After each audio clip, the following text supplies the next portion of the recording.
পথাৰখনৰ লগত টেঙা বস্তুটো ক'ৰবাত কিবা নহয় কিবা এটাতো কানেকশ্যন আছে নহয়নে? পথাৰত বহি টেঙা যোনসকলে বহি খাই ভাল পায় সেইসকলেহে বুজিব এই কথাটো।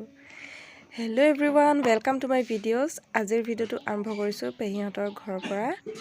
আজি তৎক্ষণাতে মা বা আৰু মোৰ পেহীহঁতৰ ঘৰত ভাত খোৱা নিমন্ত্ৰণ। আহি পাই ধুনীয়াকৈ আলু পিঁয়াজকেইটা কাটি দিলোঁ আৰু এইফালে মায়ে দালিকণ বহাই দিছে। যিমানে যি নহওক কিয় জুইত বনাই খোৱা সোৱাদেই বেলেগ নহয়নে? এইফালে আকৌ নাতিনীয়েকৰ সহায় দেখিছেনে? আইতাকক কি যে হেল্প কৰি আছে সিহে জানে। আৰু এইজনী হৈছে আমাৰ পেহী, মোৰ শহুৰ দেউতাৰ ভনীয়েক, গাঁৱতে বিয়া হৈছে। আৰু এইফালে আমাৰ পেহীৰ বোৱাৰী পূজা, তাই আকৌ খুন্দনাত মছলা খুন্দি আছে। পেহী আমাক তামোল এখন দিলে, ধুনীয়াকৈ এতিয়া মায়ে বনোৱাত লাগি আছে। পেহীয়েনো সদায় নিজৰ হাতৰ বনোৱা কিমান খাব, সেয়েহে আজি মাক লগাই দিলে। আৰু এইফালে পেহীয়ে গেছতে মাংসখিনি বইল কৰি পানীটো পেলাই দিছে, মানে ব্ৰইলাৰ মাংস যে। গাঁৱত আৰু তৎক্ষণাতে ভাত খোৱা সিদ্ধান্ত হ'লে ইয়াৰ বাহিৰেতো বেলেগ পাবলৈ নাই। পূজাই আকৌ বিলাহীকেইটা কাটি দিলে। ব্ৰইলাৰ মাংসটো বিলাহী অকণ দিলে খাই ভাল লাগিব। আৰু আমি সকলোবোৰ মাক যোগাৰ কৰি দিলোঁ। এতিয়া মায়ে ধুনীয়াকৈ বনাব লৈছে। পেহীয়ে খৰি কেইডালমান আনি দিলে। তাৰপাছত বা, পূজা আৰু আমি তিনিওজনী আহিলোঁ পথাৰলৈ বগৰী খাম বুলি। আৰু লগতে আছে পেহীৰ হাতৰ ঔটেঙা আচাৰ। আৰু পথাৰৰ পৰা আহি পাই দেখিলোঁ যে ইহঁত দুটা বাহিৰলৈ যাব পোৱা নাই যে, গিলখন মাৰা হৈ আছে, ভিতৰতে উৎপাত কৰি আছে।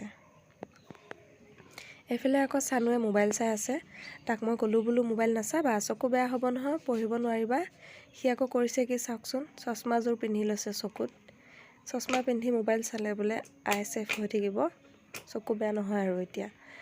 এইফালে আকৌ পেহাৰ হাতৰ কাম, এয়া জকাই, খালৈ, খৰাহী দেখিছেনে সৰু সৰু, এইবোৰ পেহাই নিজে হাতেৰে বনাইছে। আৰু ৰন্ধা বঢ়া কাম হৈ গ'ল মাৰ, সেয়েহে পোৱালীকেইটাক আগে খুৱাই ল'লোঁ। মোবাইল নিদিয়াকৈ ভাত নাখায় আজিকালি ল'ৰা ছোৱালী, জানেনে? ভাতকেইটা খোৱা সময়ত যে ইমান কষ্ট হয়, ৰন্ধাতকৈ মানে ইহঁতক খোৱাটোহে আচল কষ্ট। আৰু এয়া আমাৰ পেহা ভাত খাই আছে।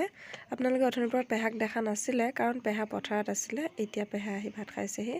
আৰু এইফালে আমি তিনিজনীও বহিলোঁ আৰু ভাতকেইটা খাই কৰি ধুনীয়াকৈ অলপ সময় কথা পাতিলোঁ। তাৰপাছত আমি ঘৰলৈ বুলি ওলালোঁ। পেহী আগবঢ়াই দিলেহি, বোৱাৰীও আহিলে লগতে, আৰু তাই আমাক আগবঢ়াই দি তামোল পৰাত লাগিলে। ই আকৌ দেখিছেনে নাচি নাচিছে আহিছে। বাটেৰে আহি থাকোঁতে ওচৰৰ মানুহ এঘৰতে খোল বজাই আছিলে। ই আকৌ খোলৰ মাতটো শুনি ৰ'বই পৰা নাই, একেবাৰে নাচনত গোটেইটো দেখিছেনে? অহা সময়ত 2-3খনমান ফটো উঠিলোঁ গোসাঁইৰ লগতো, আৰু পেহী আৰু বোৱাৰী, মা, মই, বা এনেকৈ গোটেইকেইজনী ফটো উঠিলোঁ। ভিডিঅ'টো চাই কেনেকুৱা পালে কমেণ্ট এটা কৰি জনাবলৈ নাপাহৰিব। আজিলৈ ইমানেই, আকৌ লগ পাম নতুন এটা ভিডিঅ'ৰ সৈতে।